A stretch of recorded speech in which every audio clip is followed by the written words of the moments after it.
All right, my friends, it's T-Man, and we're going to do a reaction video to one of Blaha's so-called training videos.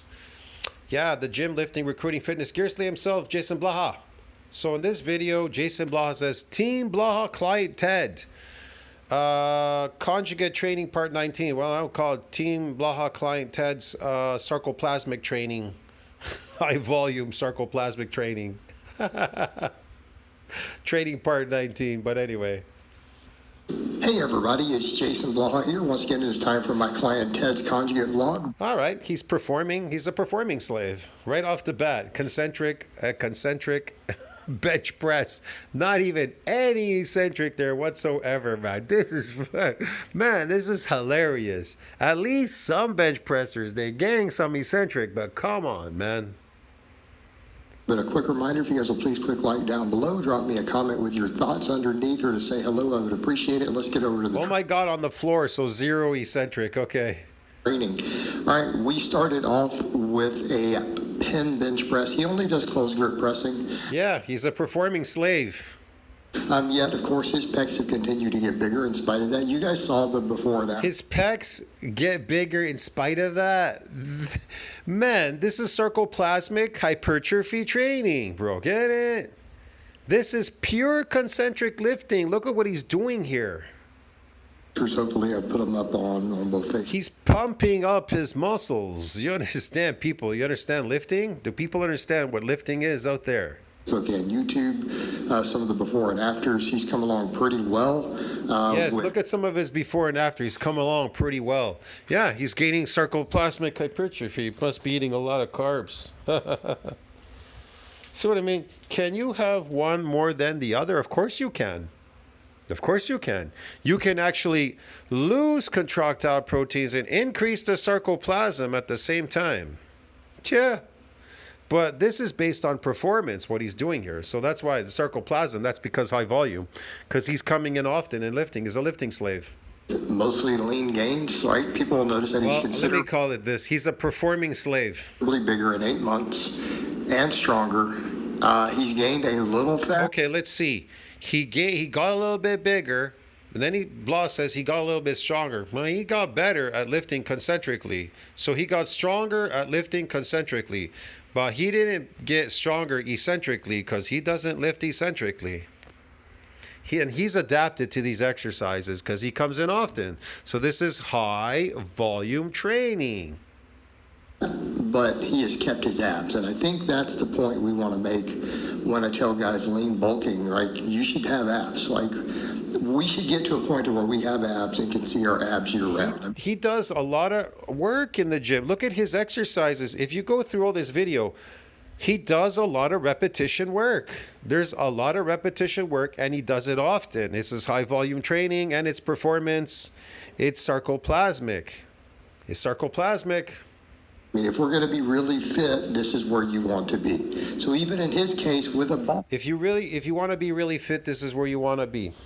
I don't know about fit. I'd say he's good at doing those movements. That's about it. So we just talked about this in another video. Yeah, 6 weeks high volume resistance training, whatever. The fluid, cytoplasm, whatever, sarcoplasmic hypertrophy, yes. Rather than contractile proteins, myofibrillar type of hypertrophy is characterized by an increase in muscle size with potential less relative increase in strength compared to myofibrillar.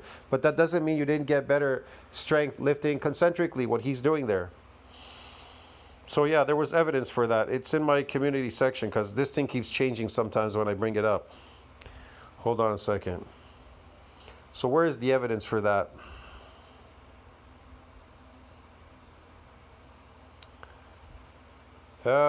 I just posted it here. So the evidence, studies on well-trained individuals have shown that high volume resistance training, that's him, high volume resistance training, right?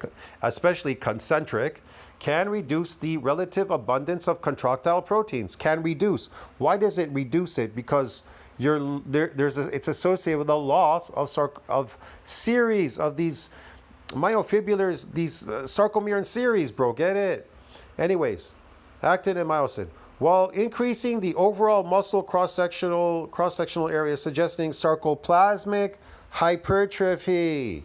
Hypertrophy training. That's him, dude. It's a complicated process. You may not understand it, but yes, this type of training often involving high repetition and moderate weights. Well, he's using moderate weights and he's using high repetition because it equates to high repetition because he's doing a vast array of exercises. So that leads up to what? High repetition. You understand me? Look, people don't even understand. Nobody understands anything about fucking lifting out there. Look, bro. Let's say I do one set of 20 repetitions, but let's say I do a lot of sets and I do 10 repetitions, but I do a lot of exercises. And the other guy, he does 20 repetitions, high rep. You're going to call that. He's doing high reps. Look, he did a high rep set, but he only worked out for 1 hour. But the other guy, he's doing 10 reps, but he worked out for 2 hours. So which one is high repetition? Both. They're both high repetition. The guy who did 20 for 1 hour and the guy who did fucking 2 hours. Okay, have 10 repetitions because he's still going for the next hour. So it's high repetition work. You understand me, bro? Anybody that does exercise after exercise after exercise, even if it's in the 10 rep range, that's considered high volume, high repetition. Not something they're talking about a guy doing a light weight for 20 repetitions for one set. You understand the difference? Christ. So this is sarcoplasmic. It's phony. His gains are phony. It's all fake, bro. I don't care what Blaha says. Only an experienced lifter can tell you these things, can explain these things to somebody. They'd have to sit you down and explain what lifting really is all about. Bulk. He didn't lose his abs, and that's the idea.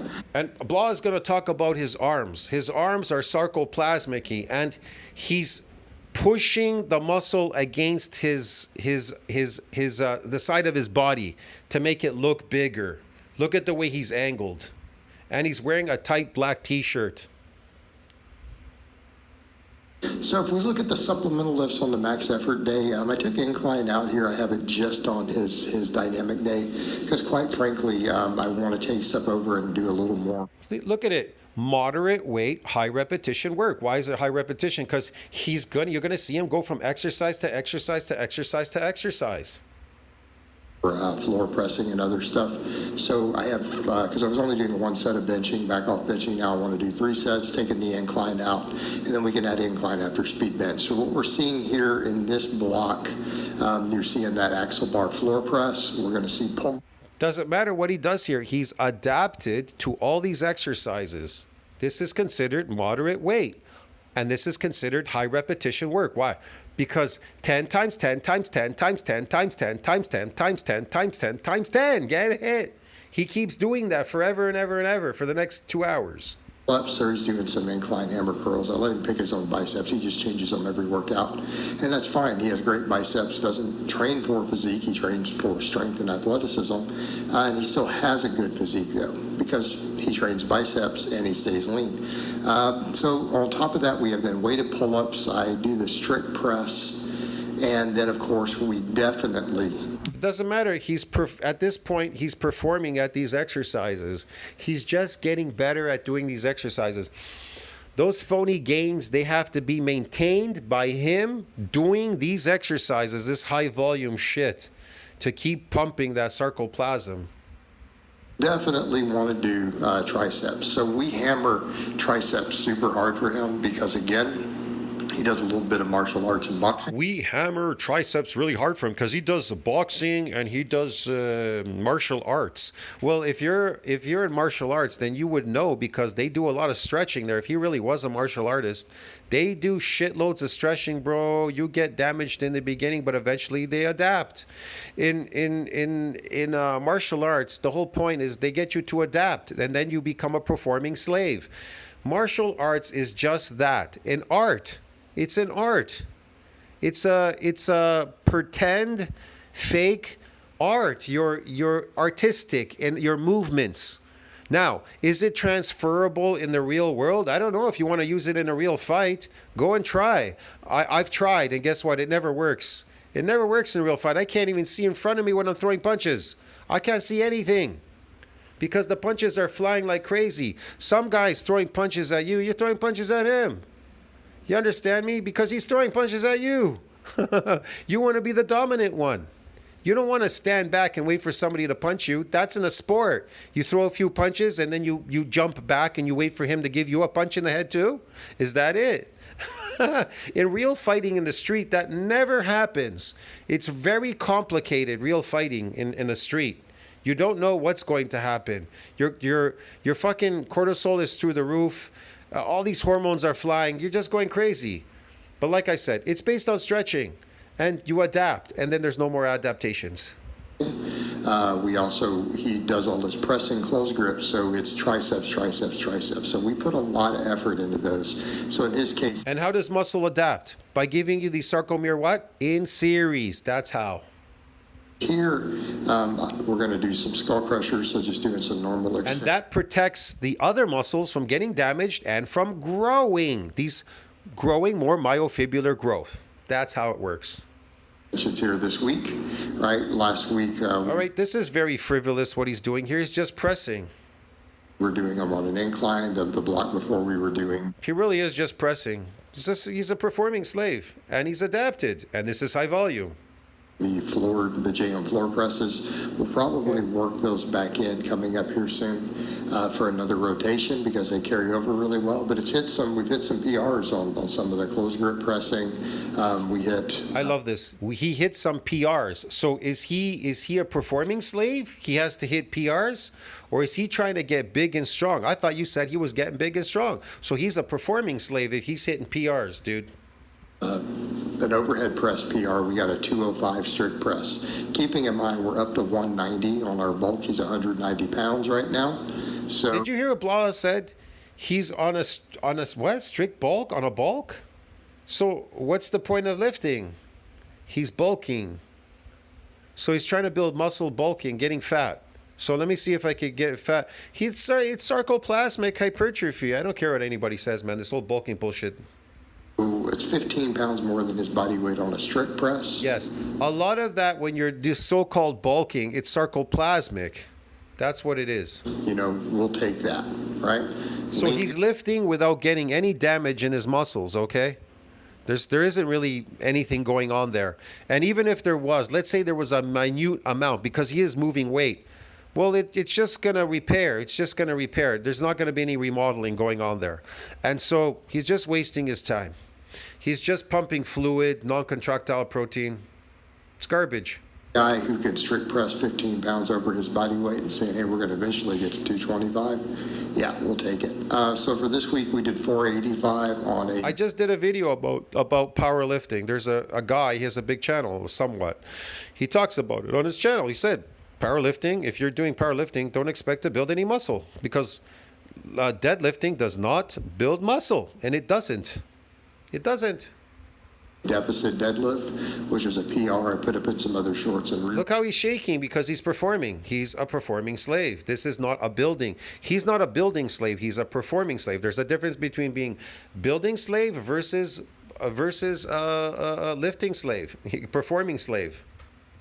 For you guys, obviously that was a max notice. He's fighting with it a little bit there at his sticking point. Then for other supplemental work, we do various belt machine squats and stuff. But what I have here is just some posterior chain work. Posterior chain? This is concentric. It's concentric lifting. There's no building. There's just performing. I don't think I got machine squat footage from day one. I might have from day 4 of the workout, but we were running out of speed. I don't want to make these vlogs much past 8 minutes, so I kind of pick and choose our best stuff. So here we're really pushing these cambered bars, and I'm doing these for a second block. A lot of times I've been rotating this, but I feel like for him we get a lot out of these for the posterior chain, and as much as I might like the safety bar for the grappling and other stuff, I do feel like in his case that posterior chain and the hamstrings and everything need to get stronger. That's what's limiting his squatting and deadlifting. He needs to get stronger. Okay. He needs to get better at lifting these weights, right? Okay. Right now, so I want to continue. Yeah. He's practicing at getting better at lifting these weights. Okay. To push those up, so we end up doing good mornings. We do reverse hypers. We do glute ham raises. No footage of that in here this week, but you guys see enough of it. All right, reverse hypers. You guys know how I feel about these. I love them. And it doesn't matter that I'm only deadlifting this last workout for myself. Doesn't mean that's what... Yeah, if you like swinging kettlebells all day, swinging them up and down. Okay. What are you going to get out of it? Nothing. You're going to get good at swinging these weights around. Okay. I'm not saying you may not get some damage there, but guess what? It's just repair. There's no remodeling. Clients do. In his case, though, we do tons of the reverse hyper because we need to keep that low back recovery. His volumes are very high, right? With his training volumes being as high as they are, we need to stay on top of these things all the time, right? So I'm having to make sure all this recovery is done in here. Again, keep in mind his energy turnover is high, his volume's high. He walks a lot with his job. So with that being said, also a lot of people lift like this in the gym, and then they can't figure out why the gains are going because they're fake, bro. Get it? And then you have to keep performing, and then the performing gains go away too as well if you leave the gym. Keep in mind his workloads are higher than my average client, right? They're higher than my average client, and it's because he has an athletic background, former track and field type athlete. So again, his conditioning is always high. Athletic background type of track and field. Okay. What about gymnastics? Is that not athletic? So we use that to our advantage. All right, for speed benching, we're obviously doing heavy bands right now. Did The bands Blaha may say that guy weighs 190 pounds? Blaha says he's like 200. I don't know, man. This is funny. That kid looks small. a little too heavy, I feel like, because his bar speeds are a little slow, but it still counts as speed work, but I'd like to see it a little faster. I need to remember to tell him the bands may be a little bit heavy here, right? Wow, there are a lot of performing slaves in this gym. Look at the guys down there with the deadlift. They're deadlifting over there. This is funny, man. This is common thing, now in the gyms, performing slaves.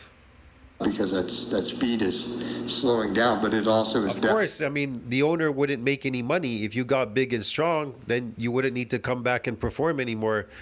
He can't make money off you, so he's got to keep you there performing, right? Nobody could tell you the secret to building your body big and strong, because if they did, they wouldn't have business anymore. They need lifting slaves. Get it, bro? Like Blaha. He needs clients. He needs these so-called phony clients, whatever, these phony people, to talk about on his YouTube channel. He needs these lifting slaves. Otherwise, there's nothing to talk about. Definitely maximum compensatory acceleration. Yeah. All right, then I threw some of the incline footage in here because I did have some of it from the second workout. Compensatory acceleration. I love these words that these people use, like Blaha. These phony, these phony words, bro. I do want people to see we still push the incline really hard. It's also one of his max effort lifts, right? Max effort lifts? Why do you have to say that? It is a max effort lift for us, but here he is doing his rep work on it. Why is it a max effort? What's the matter with this? Does it put in enough effort or what? And again, keep in mind, we've hit a 225. He's doing this eccentrically, but he's adapted, so it doesn't really matter. This is moderate weight, high volume training, bro. Incline bench for him. So again, for a guy who's 190, pretty reasonable and respectable. All right, for the dynamic lower, we're going to have SSB box squats against bands. He's got a good band setup now. He can make it work, so we run the bands with these. So again, this rotation, this is what we're doing for this block. We're running this. And then I rotate these back around. Obviously, we'll go back over to straight bar. Even if he has a buffalo bar, work one of those in, just to rotate through the different stuff. But we've got the safety bar, so we use it a lot. I like safety bars a lot for speed box work because, again, it's just so easy to get set up. And I think that's one of the perks when we're trying to run. Like in his case, he does 6 doubles. Oh, this is one of the perks. Okay, yes, Blaha. On this and 6 doubles on the pulls. It's so easy to get set up really quick and have 30 seconds between the sets. Sure. Which you guys see, I kind of left a little bit of this footage in, so you guys can just kind of see what we have as far as breaks. So he's just running them as one little clip and just running over and redoing them again. But a lot of times on the stuff we want 30 to 60 seconds between sets for speed work. Sure. I know it's been noted that Westside, I had someone who pointed out, if you look at their open, there's no way with that many guys are doing them that far apart. So they don't always practice you know, what they preach with that as far as the speed work. But generally, if we can get it down to 30 seconds, that's kind of ideal. So there he is going back for another attempt in that same clip, right? So again, trying to keep the brakes short and we keep explosives high. But for him, I do 6 doubles on speed squats and then 6 doubles on speed pulls, and you'll see the speed pulls coming up next. And so I rotate for him stuff like conventional and sumo, and I've even working in sometimes a little bit of deficit stuff, right? So we work these in different 3-week waves. So I change his bars every 3 weeks. We change the stance every 3 weeks. So we'll do sumo for 3 weeks and a conventional variation for 3 weeks. And that's how we do these in terms of the waves. But yeah. See, all this lifting is just performance, bro. Get it? It's just performing. He's performing. Blaha yaps too much in his videos. Yeah, so it's pretty much in his vlog. It's the end of the speed work. So I hope it's been informative. He wants to be good at doing sumo. He wants to be good at doing it like this and doing this lift like this and doing this and be good at doing this lift like that. Yeah, that's performance. That's not building. Performing is not building. I'm sorry, man. And I will talk to you guys and gals next time. Next time, performing slave. See you in the next one, friends. Don't you think about that? Like, subscribe, support the channel. See you in the next one. This is really funny, man. These performing slaves.